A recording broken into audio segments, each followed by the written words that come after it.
Hello and welcome back. I'm really happy today to have Alicia on with me. I think this is going to be a really good chat and someone I'm really interested in getting to know a little bit more. And I've been lucky enough to know Alicia now for 2 years, I think.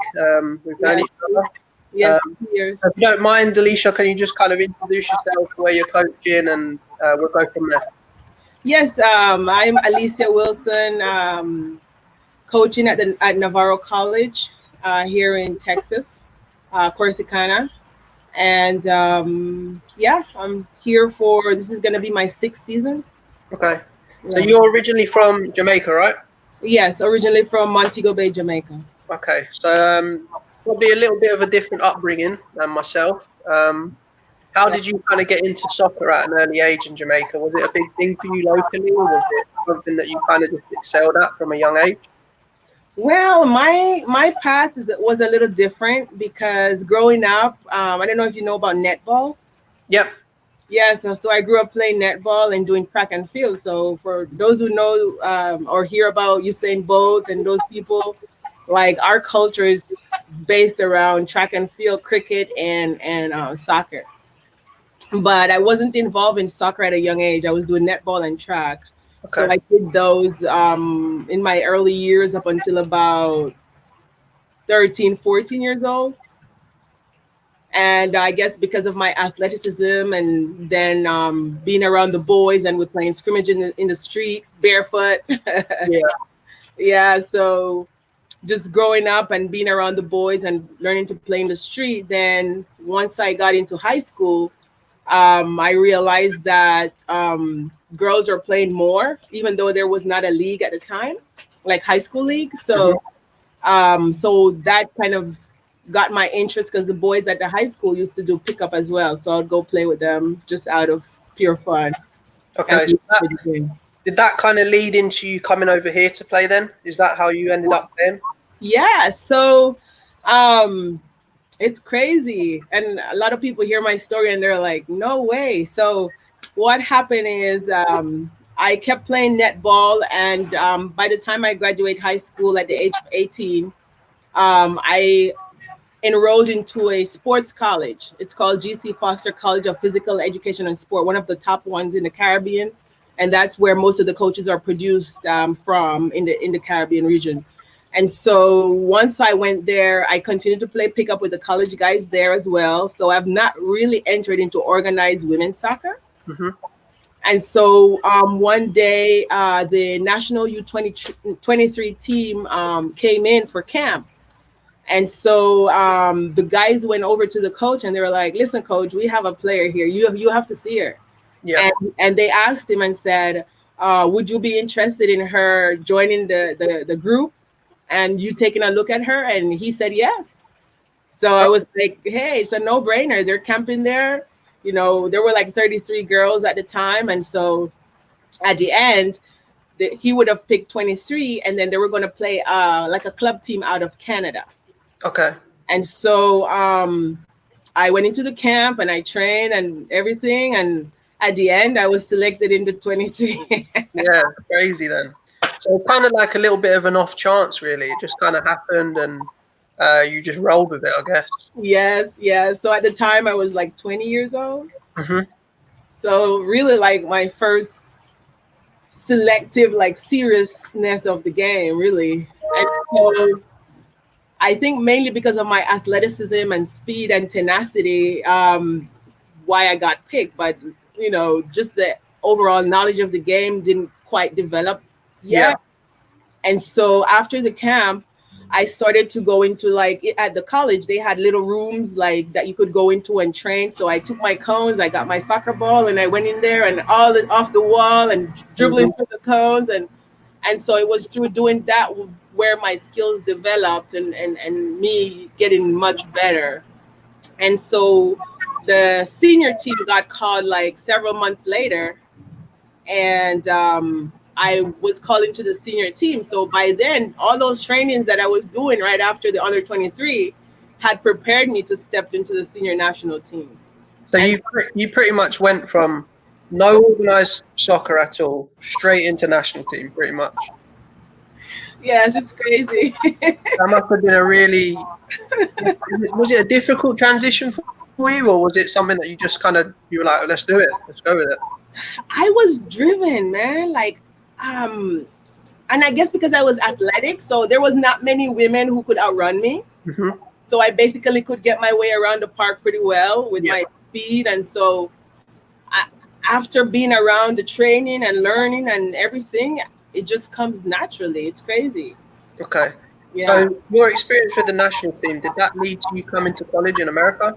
Yes, definitely. So the second senior national team camp, so the first one that I went to, I was one of the fittest girls in the camp.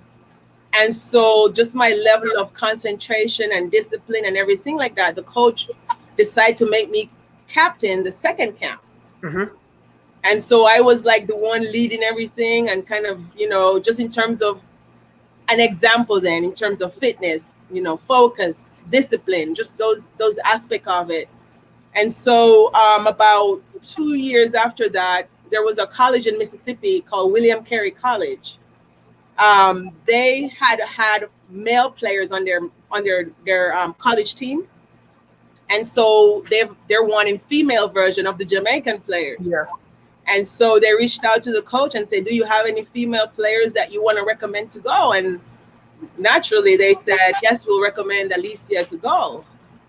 And so that's how I got a full soccer scholarship to study and play for William Carey College. Yeah. Okay. How was your transition from Jamaica then to the US? Was it a big difference? I know a lot of the Caribbean guys that I've had, it's been a big difference culturally coming over. Was that something you experienced coming from Jamaica straight over to William Carey?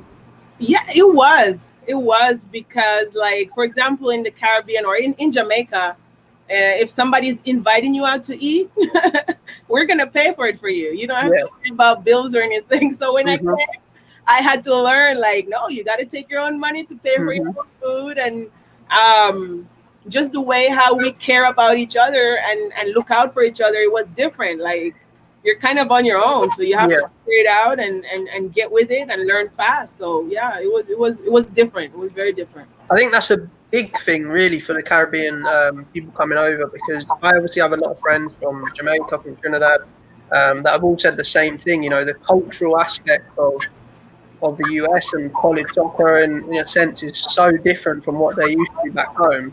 That some of them struggle with that. Some of them kind of adapt a little bit quicker, like you've probably seen with some of your players.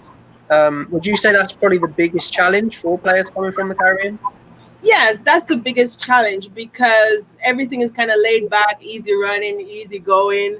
And so when I have players come in, I have to let them know, like, you have to take responsibility. You have to go get things done. And I can't do it for you. And just that next level of independence, like, you have to take care of you. Yeah. You're not going to have people having their schoolwork or things to do and then leave it and do yours. No, you got to get it done. So yeah, definitely. Yeah.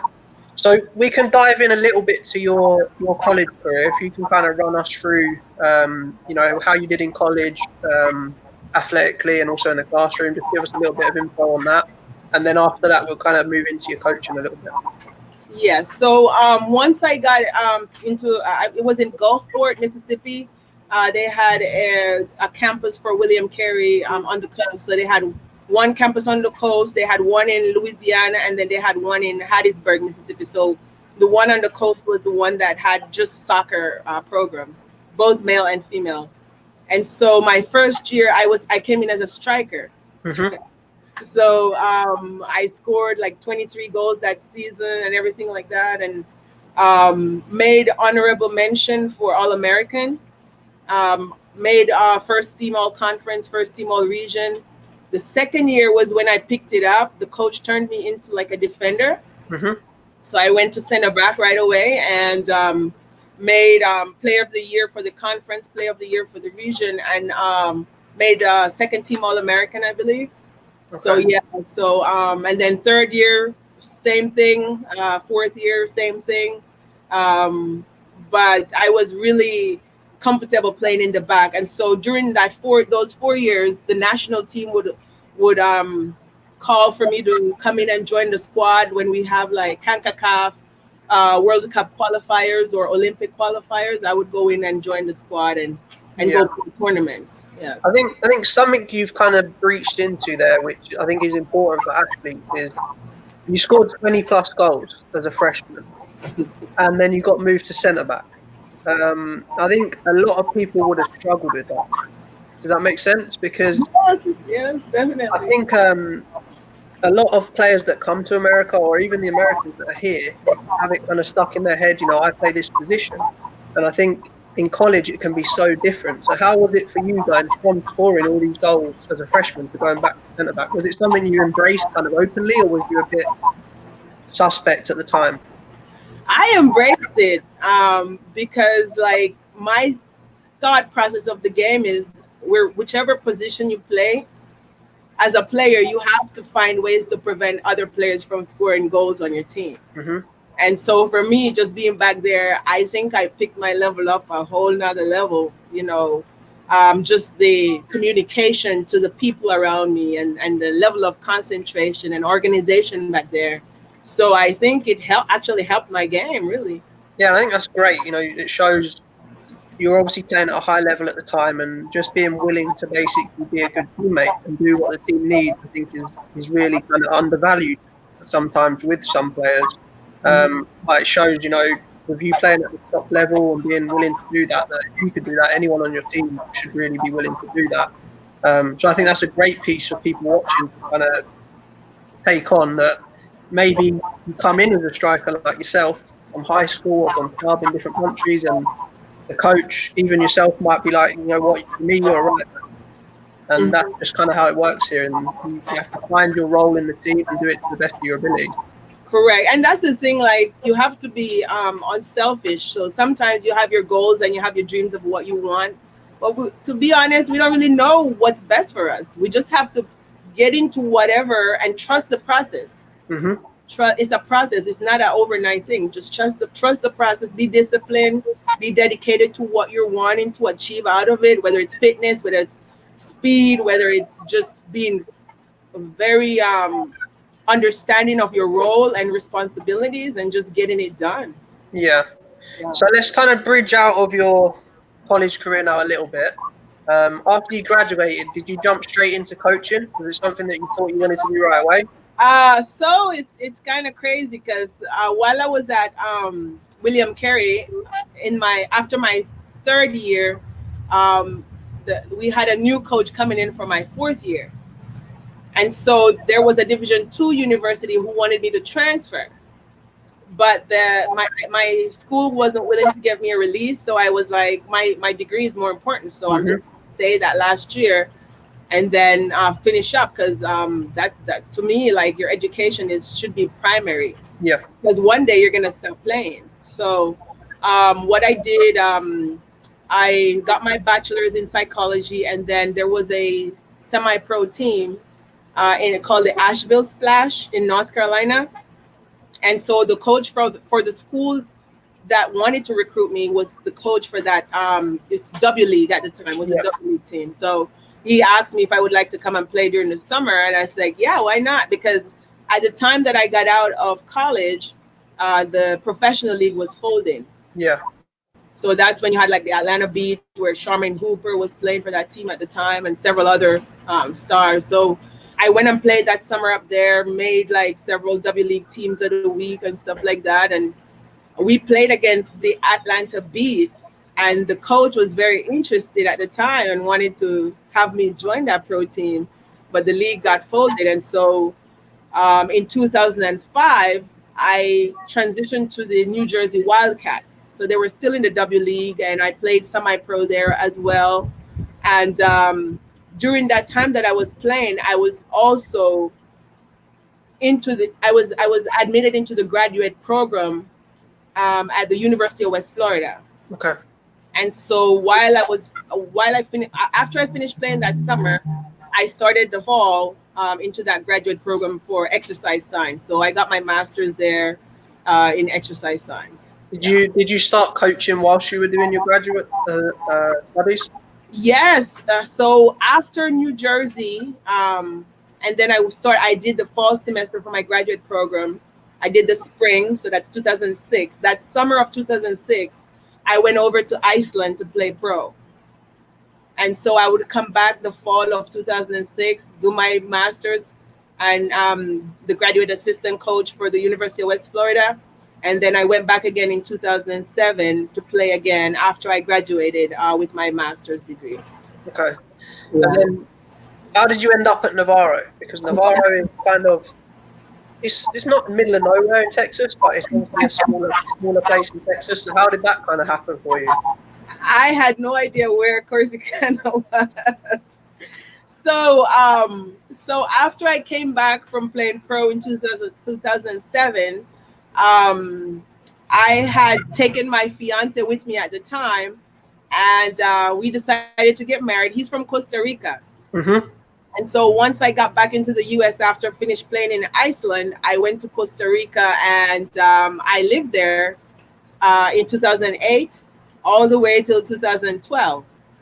And so the head coach at the University of West Florida, he said, if there is ever a full-time assistant position, you're the first person I'm going to call. And I thought he was joking. I was like, yeah coach, you know.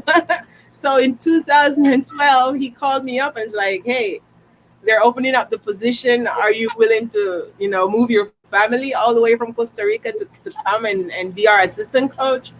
And so I discussed that with my husband and everything, because I'm used to traveling and moving. So for us, it wasn't really a big deal. And so I have 2 daughters. So we ended up moving back to Pensacola. And I was there for 3 years. Yeah. So after that 3 years, me and my husband were like, well, we see it, we like it, but we're heading back to Costa Rica. So we bought 4 one-way plane tickets. And we packed up everything. We bought a big truck. We packed up all the furniture. We reserved shipment for the car. And so my boss there, he was like, listen, there's a position open in Navarro, and they're looking for a head coach. I think you will be a great candidate for that job, and you need to try it out. I was like, yeah. So I was like, man, we're heading back. I don't have any interest. We're going. So after that, like he keep, you know, telling me. I was like, listen, okay, I'm gonna send in my resume, you know. So after I sent my resume in, he left me alone. So I thought that was over, but they actually reached out to me when I sent it in, and they were like, we're gonna do an initial interview with you, and then if you get through that first interview, then we'll fly you down and then do a second interview to see if you're the one for the job. And so in the back of my mind, I was like, listen, I don't want this job. We already have everything planned and packed and ready to go. So I'm out of here. So anyhow, I talked to my husband. He's like, yeah, just go see what it's like. Just, yeah. So after the first interview, they said, yes, come to the second one. So they booked my flight and everything for me to come down. And so I came out, and it was surreal, flying to Dallas, drive over and everything. And after the interview, I still in my mind was like, yeah, I'm just heading back. We're getting ready to head out. And on my way to the airport, they called me and they were like, hey, coach, we have made a decision and we think you're the person for the job. And I was like, what? Yeah. Years later, you're still there. Huh? And all these years later, you're still there. Exactly. Yeah. So we'll kind of breach into that a little bit. So for people that know women's junior college soccer, they will more than likely know Navarro now.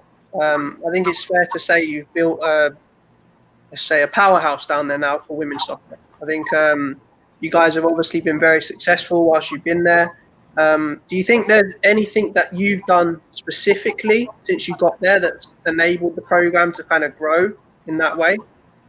So before I came, I did some research, obviously, and the program was pretty steady. They've actually did really well. They've had finalists finish at the national tournament, I think in 2013. In 2014, they were semifinalists.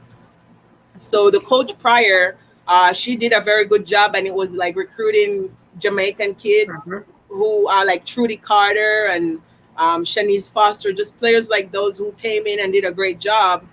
And so once I came in, I was once when I was playing in the Caribbean Championships, and because I was at West Florida, I was scoping the field of Caribbean kids who could potentially come in to our program. And so once I got to Navarro, the level of connection that I had, and reaching out to people and getting quality players from national teams to come into our program and to help build that base, and then recruiting American kids all over to come and just have the program flourish. Yes. Yeah, I think recruiting is, I don't want to say the biggest part of college coaching, but I want to say it's a very, very big portion of it. I think you've obviously had a lot of success, and your connections in the Caribbean have helped you to do that. Do you think that's been a big draw for you, like with yourself being from the Caribbean? Do you think it makes it a little bit easier for the girls to come over? You would think it's easier, but it's not quite, because sometimes I have to battle to get my own, like, players from my own country. It's just your ability to recruit well. Yeah. And to let players know that, listen, I've been where you are now. And so I feel like I'm one of the best person to guide you into where you're wanting, what you're wanting, and where you're wanting to go. So if you want to get into the pros, like, I know people, just on my experience, I'm able to help you grow your game and get better. And and also to help you balance your schoolwork, because as I said, I have been there and I know what it's going to take for you to be successful. Yeah. So I obviously know, you have your husband there with you as the assistant coach at Navarro. How's that been, working with your husband every day? I know he's a massive help to you, and he's a top guy. Has that been fun, kind of, for your relationship as well? Yeah, it's been fun because we're like two soccer junkies, and we like to get into the tactical part of the game and break it down, and we want to play well. We love the game. We like to see good soccer, just ball movement and building up your attack, starting from the back and just building in midfield and breaking down defenses. So we sit sometimes and just talk about stuff, and it's fun.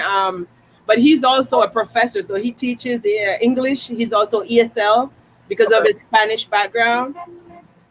Yeah, so he's been a vital part of, and he's like a big support system for me. Yes. Yeah, I think a lot of the times assistant coaches are really undervalued as well. So I think having a good assistant coach, I'm sure, has helped you to build the program really quickly. And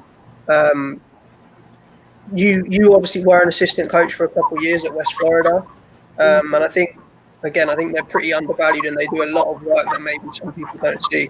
People have no idea. Like, the assistant coaches, they're the engine behind the coaches. Trust me, because things that the head coaches are not able to do, they make it work. So, like, for example, I'm able to split up my practices.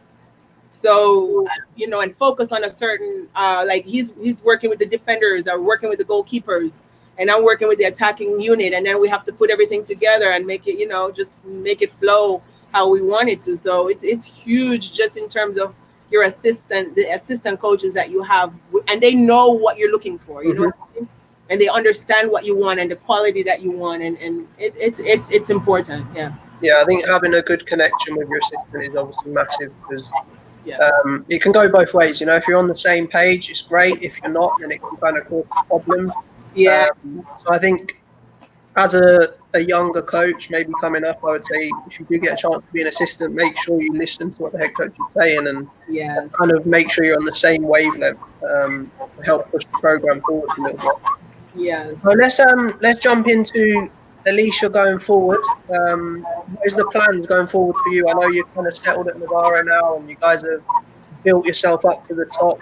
Do you have aspirations to kind of go on and coach maybe at West Florida or Division 1 somewhere? Is that something that you see in the future for yourself?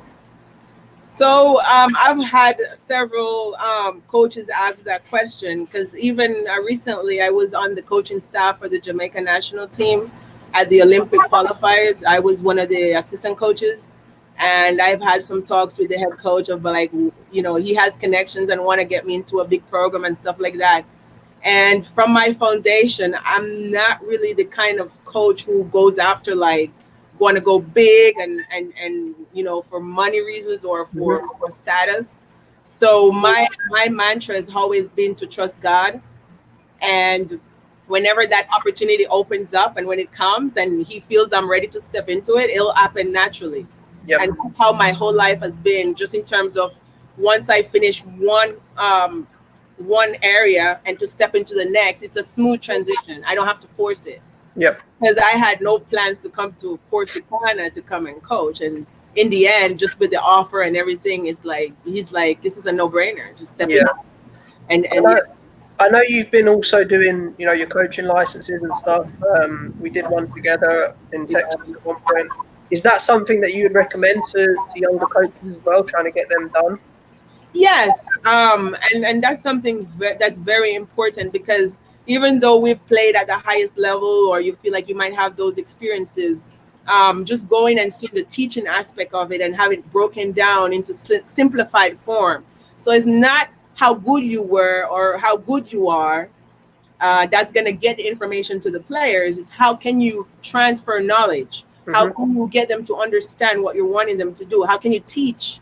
So there's a different aspect of that in terms of, as I said, just getting the players to play the game and not like you showing them or telling them how good you are, but just transfer of the knowledge. So, for example, I was telling Jeff, you remember Jeff at our training, at our coaching course, and I was said, like, I've played at the highest level and I could easily apply for a B license if I wanted to. But I told him, like, I'm not in it for the, you know what I mean? Like, I want to go through the processes and experience it. I know it costs a lot and everything, but I'm willing to sacrifice that to make sure I'm getting the groundwork in and just knowing. And what I realized, the things that I've been teaching, and when I get to those courses, I learn, but then I know that I was on the right track. So it kind of solidified that as well. Yeah. You spoke a little bit there about going from like showing them to kind of teaching them. Do you think when you jumped into coaching, that was maybe the one obstacle? Because I know for myself, it took me a little while to kind of switch that, if that makes sense. I'd gone from being a player to being a coach, and I coached kind of as a player for a little bit, if that makes sense. Yeah. Is that kind of similar for your experience? Yeah, so what I realize is, especially for me, like, you have different ways how kids learn. And so in my mind, based on how tenacious I was, I'm expecting them to to be the same or have the urgency. And so I'm having to find different ways to motivate, different ways to teach, just in terms of some players learn by seeing, like visual learners. Because sometimes you're talking tactics and they're not hearing anything. It's just going through one ear, coming out the other. So you show them on the board. And what I've done also, so after showing them on the board, then I go to cones. And then after I go to cones, then I go to actually them walking through it slowly before we actually pick up the pace. So the breaking down of it. And so during that time, if they have questions, they can ask those questions. And so we can help them along to learn. So I kind of slow it down a little bit. And that's taken time. It's not going to be overnight, just having the confidence to do that. Yes. So if you were to have kind of any advice, I guess, for, a young coach that's maybe graduating college and thinking about going into coaching, what would your main piece of advice be for them to help them kind of progress in their journey? To always keep your passion and to keep it simple. And also be open to learning, because if you go in with a set mindset, the game's changing. It changes all the time. And so just your ability to implement different things that are happening and learning and just making it your own. So you want to have your own style. Yes, you might get some ideas from this coach or that coach, but you want to actually eventually make it your own. Okay, perfect.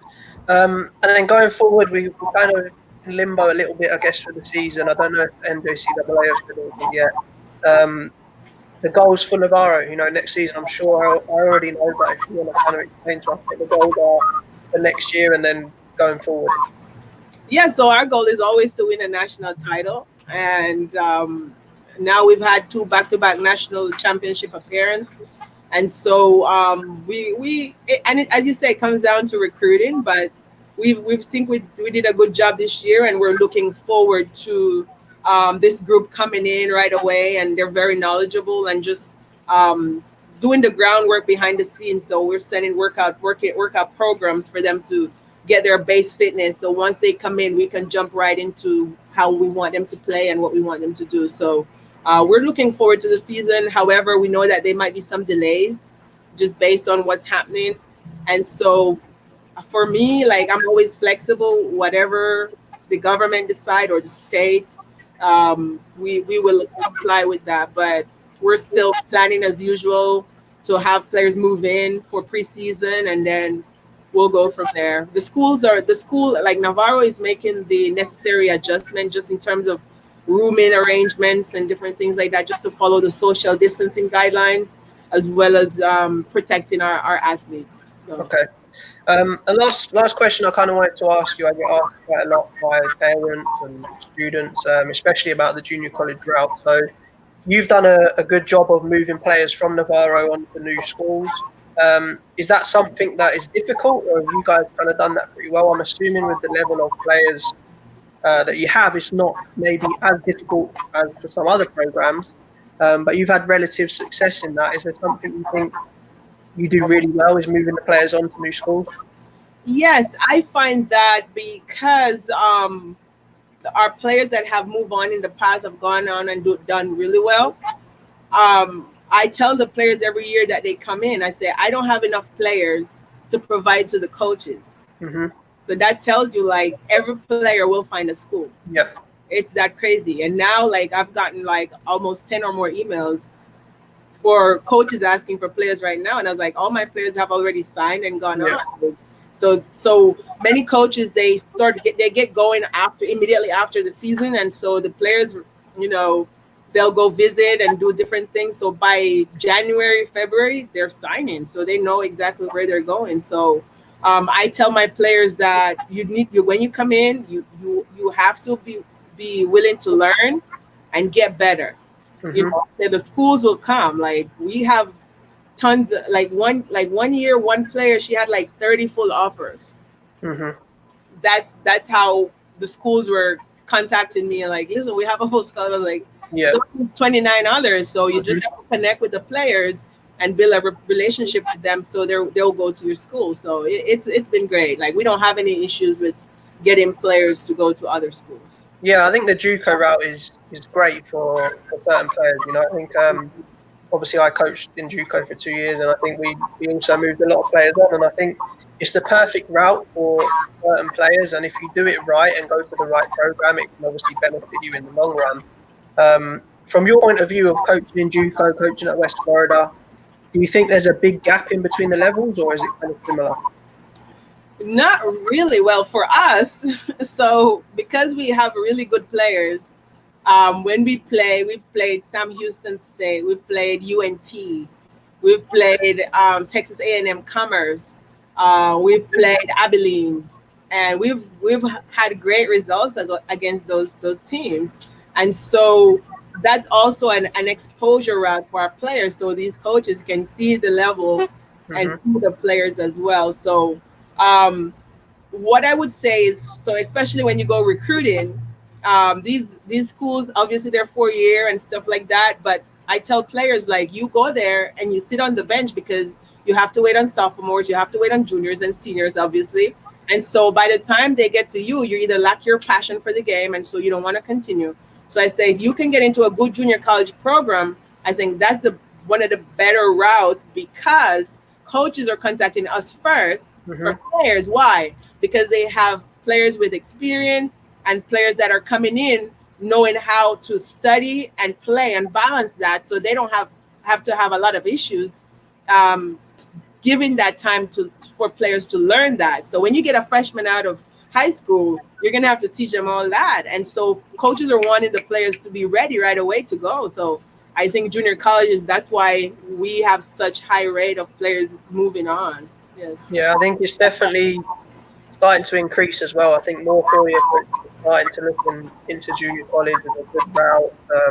I've just moved on to the 4-year school. I think probably 70 or 80% of my guys that are coming in are coming from junior college. So I think it's more of a turning into like a win now mentality, and then kids are ready to kind of win now. Like you said, they have that year or two experience, and they're used to the college system, and they're used to going to class and playing at the same time. and that's kind of invaluable. You can't put a price on that really. Whereas sometimes with the freshmen, you do have to let them get used to it. Like you said, when you come over, it's a different culture, and it takes a little bit of time. Whereas the JUCO kids are, let's go right now. They've been competing. They're ready to go for the most part. Yeah. Yep. Okay, well, perfect. I appreciate you coming on today. I know you've got Martha. Is Martha going down with you guys for the pool? Yes, Martha's coming down. We already started. We had our first meeting, virtual meeting last week, and so everybody got to introduce themselves, and so we're getting it going. Yes, Perfect. She's enjoying it, and I'm excited to have her. Really. Yeah, I'm gonna be keeping an eye on her for sure to see how she does. I'm sure you guys will do really well. But yeah, I appreciate you coming on and sharing some knowledge today for the people watching, and I'm sure we'll catch up again soon when the full season kicks off. All right. Well, thank you, Dean, and you stay safe and have a wonderful day. All right. No problem. Thank you. All right. Bye-bye.